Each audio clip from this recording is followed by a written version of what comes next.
Jorge, alcohol y metanfetamina son las drogas que mayor adicción generan, tanto en el aspecto legal como en el ilegal, según lo que comenta el Instituto de Psiquiatría de Baja California. Obviamente el alcohol es algo que habitualmente se pierde por la legalidad del mismo y por el acceso tan sencillo que se puede tener, y que incluso que en algunos lugares indebidamente hasta le venden a menores de edad, ¿no? Algo que se supone que está...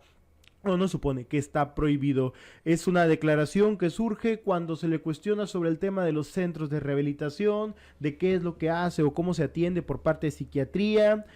Toda esta situación que pues nos ha generado muchos problemas en la sociedad, como lo son las adicciones. Porque además, Villa, hemos venido planteando que no existen estos grupos especializados para atender científicamente a las adicciones. Hay uno que otra asociación civil que se está rifando el físico. He tenido oportunidad de acudir a ellas, una especialmente que está ahí en Ángeles de Puebla, que son de las 3 que cuentan con registro municipal, estatal y nacional. 3 de 250, creo que 3 de 250. Además de los 250, estamos hablando de que posiblemente hay un número similar o al menos 100 son las que se encuentran en Baja California atendiendo de manera clandestina, o sea que ni siquiera están empadronadas, pero además de eso solamente el 3% de los centros de rehabilitación que se atienden en Baja California lo hacen exclusivamente bajo la atención científica, con solamente medicamentos. Quien lo hace de manera más habitual es bajo esta literatura o esta ayuda mutua que se señalan ahí, de estos 12 pasos, y también bajo la atención médica. ¿Y qué es la atención médica? Pues bueno, que tenga que tener psicólogos, psiquiatras y que deba tener médicos, incluso hasta dentistas. Y esto que se le debe dar un seguimiento, porque no es lo mismo que a usted le atiendan por una adicción de cocaína, metanfetamina, heroína, a fentanilo o fentanilo con silacina. Ya estaremos también la semana que viene pasando testimonios de encargados de centros de rehabilitación, de incluso cómo nos hablan de que van llegando cada vez más gente con amputaciones de extremidades y que va llegando más gente que les es difícil revertir las dosis que traen consigo de una droga que ellos identifican plenamente como fentanilo, y ha sido gracias a universidades de Estados Unidos, de México, que han logrado poder identificar que en efecto que el consumo que traen estas personas en su cuerpo de manera toxicológica es fentanilo. Por fin lo entiende la Secretaría de Salud, pero considero yo que lo siguen minimizando. Sí, muy tarde. Recordarás que el año pasado ya estábamos nosotros realizando este planteamiento, y no porque nosotros fuéramos los más sabiondos del mundo, ¿no?, sino porque nos acercamos a las personas que atienden directamente y entienden más a la calle o más cercanos al problema esta situación. Desde Verter con el tema de la naloxona, que ha insistido en que se le tiene que entregar de manera libre principalmente a los consumidores, pero realmente a prácticamente cualquier persona que tenga cercanía con estos, con las personas que se encuentran en algún tipo de vulnerabilidad, como son las propias adicciones.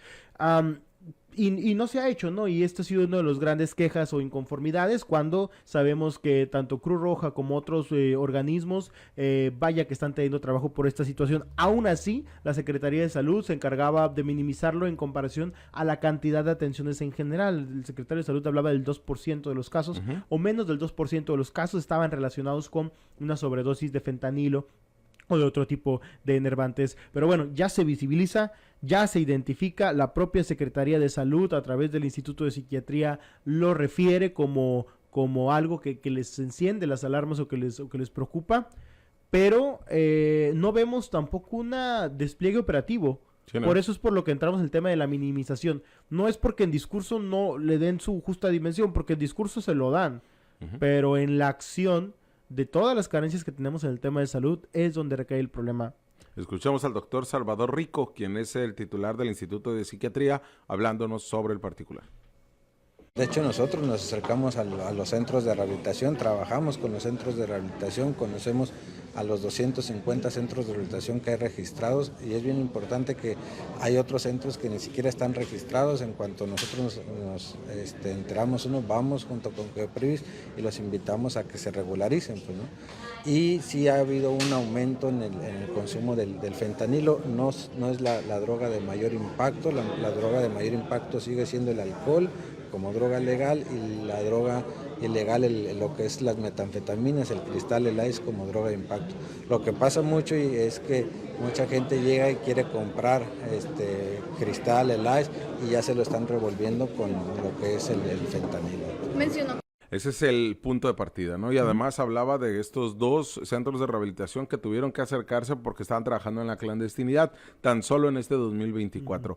Pero lo que decimos acá, Villa, es lo que planteabas, el tema de que en discurso lo contemplan, aún así considero que lo siguen minimizando, pero ya al menos el propio secretario de Salud ya te habla de que ya desde el año pasado se les generó una preocupación. Y esto es una particularidad del gobierno federal de tenerlo que esconder, e incluso el propio presidente Andrés Manuel López Obrador en su planteamiento desde el punto de vista punitivo de decomisos y de la atención que le está dando la Secretaría de Marina, no la Secretaría de Salud, planteaba que la epidemia del consumo de los opioides, específicamente fentanilo, es en Canadá y Estados Unidos. Nunca habló de México, nunca habló de esta frontera, cuando acá la gente se está muriendo por el alto consumo de fentanilo mezclado con silacina. Este tranquilizante, el cual el gabacho hace casi un año le declaró la guerra por lo preocupante y porque además la naloxona, que es este medicamento para revertir una sobredosis, no le hace efecto una vez que, pues bueno, tienes esta mezcla entre el opioide y este tranquilizante. ¿A qué vamos, Villa? A que el Instituto de Psiquiatría no cuenta con el recurso correspondiente para atender los temas de ayer, lo hablábamos, de salud mental y los temas de adicciones. Porque hay un instituto de adicciones que creó la gobernadora Marina del Pilar que no está sirviendo para nada. Y que ha sido muy carente realmente de respuesta porque se ha visto nada más por el lado de... Para empezar, que hay muchos, o que a quien se le encargó esta dirección, carecía realmente de capacidad y habilidad y experiencia y credenciales profesionales para poder llevarlo a cabo. Lo que tenía era un centro de rehabilitación, pero que lamentablemente hoy a la fecha, y esto ha sido los últimos años, no lo digo solamente de este gobierno, a este gobierno ha empezado a identificarlo, pero realmente ha sido insuficiente, que ya no podemos seguir tratando a las personas consumidoras o personas que tienen algún tipo de adicción como si se tratara de la Edad Media, ¿no? O sea, como si tratara de, a lo mejor, el Renacimiento, de que los agarras a golpes, ¿no? De que los mantienes privados, como en celdas, que los mantienes en ciertas condiciones donde no se ha aprobado o donde se plantea esta visión de a través del dolor o a través de, por un lado, lo religioso, pero por otro lado, conductas violentas, se logra sacar a alguien de las adicciones. A algunos les ha funcionado, pero no por esto es una prueba de que así tienen que ser las cosas. Sí. Y esto lamentablemente es algo que lo hemos permitido porque pasa lo mismo con el tema de las prisiones. Creemos que las personas que están en prisión, como todas son culpables, merecen el peor castigo del mundo. Cuando en teoría o el origen de las prisiones es la reinserción social, pero no solo esa situación. Y fue viendo a las víctimas, tratando con los centros de rehabilitación, pero principalmente con organizaciones de la sociedad civil como Verter y como Prevencas en Tijuana, que hacen un trabajo inmejorable. ¿Por qué? Porque con sus propios recursos están sacando las papas del fuego, porque con la atención de universidades, como en Victoria, en Canadá, como con organizaciones gabachas, han logrado traer naloxona a las calles de la zona norte de Tijuana, a las calles de la zona centro de Mexicali, y en donde disminuyó la sobredosis por este opioide. De 10 que presentaban antes, hoy están presentando 2 o en algunos casos a 4. Esto es trabajo de asociaciones civiles. ¿Por qué? Porque se ha concentrado la Secretaría de Salud en los hospitales, que bien, sí es cierto, hay limitantes, hay restricciones, porque la naloxona sigue siendo un medicamento que no se puede utilizar de manera libre.